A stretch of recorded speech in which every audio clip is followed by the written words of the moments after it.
Hi,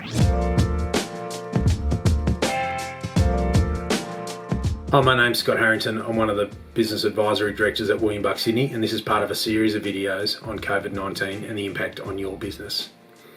It's never been truer that cash is king, and this video focuses on the impact of cash and how you might manage that throughout the crisis.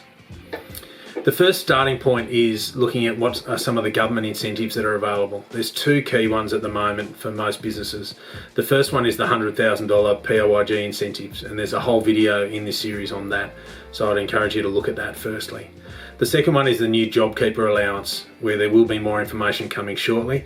Both of these can help inject some much needed cash into your business, so it's important to look at both of these and how they might help your business and whether you will qualify. The next thing is monitoring your cash flow. How often should you be monitoring it? Should it be weekly, daily? Is it monthly? I'd suggest it's a much shorter time frame now, and as the crisis evolves and changes, so too should your cash flow forecasting and your modelling. So that monitoring will come down to shorter periods. The next step is looking at your customers. What is the impact of coronavirus going to do to those customers, and how will that impact your collections? Do they need longer to pay? Do they need extended terms? What are they asking for? Do you think any of them are going to fall over? Should you be continuing to supply services if you're worried about the health of a customer? Is there payment plans you can put them on place? Is there external funders that can help them do those payment plans? So that's the starting point from your income stream to understand what impact that's going to have from the coronavirus. The next step is to look at your expenses. What are some of our key suppliers, and how might we take some pressure off the expenses that we have to pay? Can we get deferred payment terms? Will they give us a discount?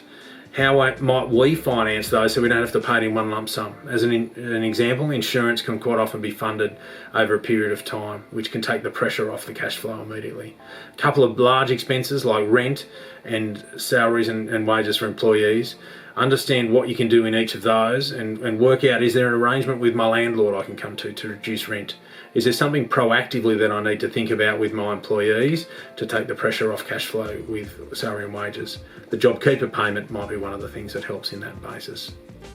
Take care with your superannuation. It's important that that continues to be paid throughout this process. At no stage has the government said that SGC and superannuation for employees doesn't need to be paid, so make sure that's not one of the payments you defer. One of the next things to think about is whether you can get some alternate sources of funding. So what's my backup plan? If we need more cash into the business, can the business owner provide it? Do I need to have an external overdraft facility? What are my options to inject a little bit more funding if I need it? That's also key in managing the cash flow through this period. The key takeaway from this is think about your plans and update your plans regularly and monitor them continually.